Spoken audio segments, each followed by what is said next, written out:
जय श्री कृष्णा। राधे राधे। आज हम पढ़ेंगे गीता का 7वां अध्याय।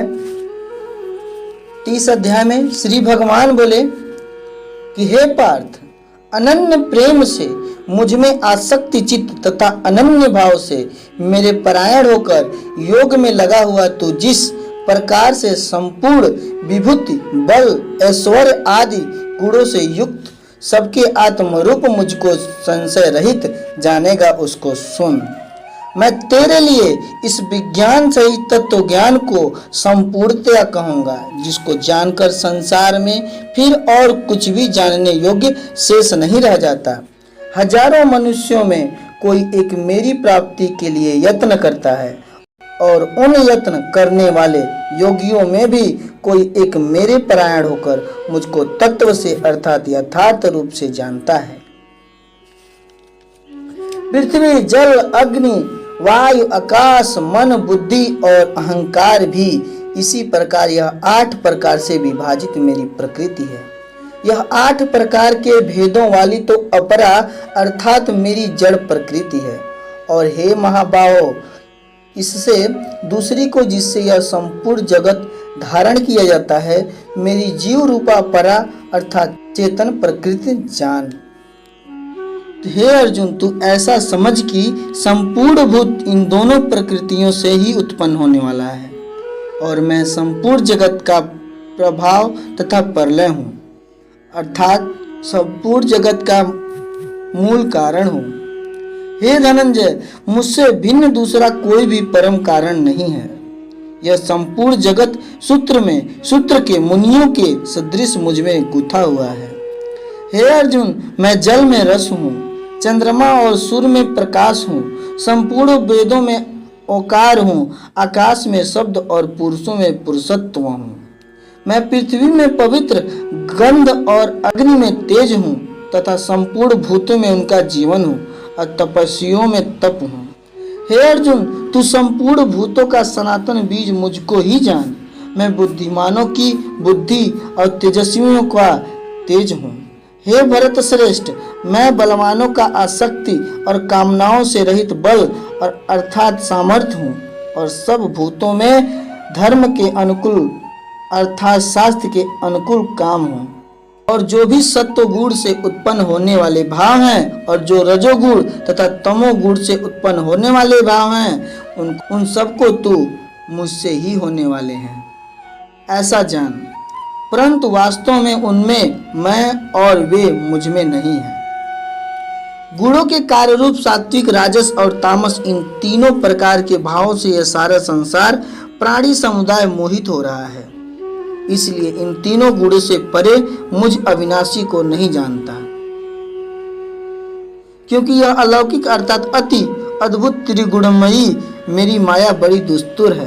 परंतु जो पुरुष केवल मुझको ही निरंतर भजते हैं, वे इस माया को उल्लंघन कर जाते हैं अर्थात संसार से तर जाते हैं।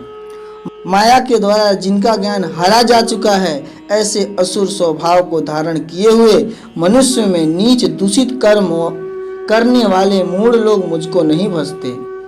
हे भरतवंशियों में श्रेष्ठ अर्जुन, उत्तम कर्म करने वाले अर्थार्थी, आर्त, जिज्ञासु और ज्ञानी, ऐसे 4 प्रकार के भक्तजन मुझको भजते हैं।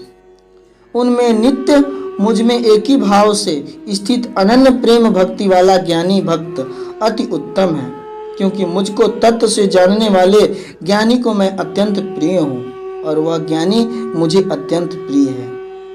ये सभी उदार है, परंतु ज्ञानी को साक्षात मेरा स्वरूप ही है, ऐसा मेरा मत है।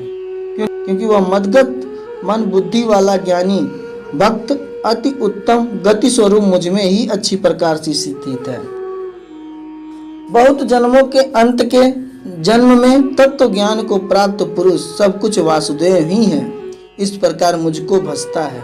वह महात्मा अत्यंत दुर्बल है, वह महात्मा अत्यंत दुर्लभ है। उन भोगों की कामना द्वारा जिनका ज्ञान हरा जा चुका है, वे लोग अपने स्वभाव से प्रेरित होकर उस नियम को धारण करके अन्य देवताओं को भजते हैं अर्थात पूजते हैं।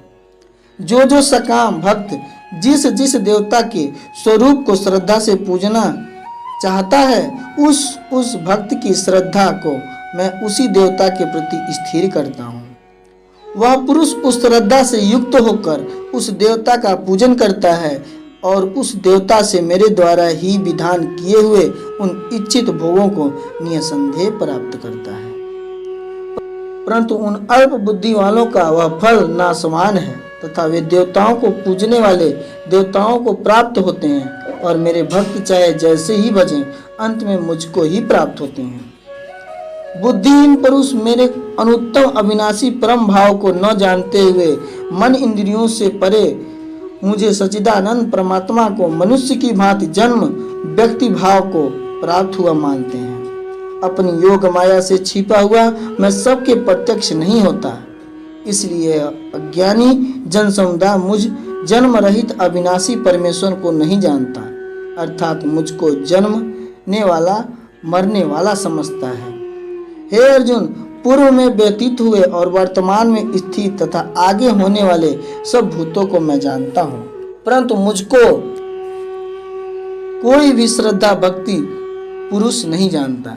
हे भरतवंशी अर्जुन, संसार में इच्छा और द्वेष से उत्पन्न सुख दुख आदि द्वंद्व रूप मोह से संपूर्ण प्राणी अत्यंत अज्ञता को प्राप्त हो रहे हैं, परंतु निष्काम भाव से श्रेष्ठ कर्मों का आचरण करने वाला जिन पुरुषों का पाप नष्ट हो गया है, वे राग द्वेष जनित द्वंद्व रूप मोह से मुक्ति परंतु निष्काम भाव से श्रेष्ठ कर्मों का आचरण करने वाला जिन पुरुषों का पाप नष्ट हो गया है, वे राग द्वेष जनित द्वंद्व रूप मोह से मुक्त दृढ़ निश्चयी भक्त मुझको सब प्रकार से बसते हैं। जो मेरे शरण होकर जरा और मरण से छूटने के लिए यत्न करते हैं, वे पुरुष उस ब्रह्म को, संपूर्ण अध्यात्म को, संपूर्ण कर्म को जानते हैं। जो पुरुष अधिभूत और अधिदैव के सहित तथा अधियज्ञ के सहित मुझे अंत काल में भी जानते हैं, वे युक्त चित्त वाले पुरुष मुझे जानते हैं, अर्थात प्राप्त हो जाते हैं।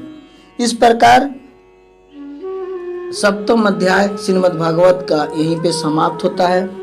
कल हम नेक्स्ट वीडियो में मिलते हैं आपके साथ अष्टम अध्याय के साथ। तब तक के लिए जय श्री कृष्णा, राधे राधे।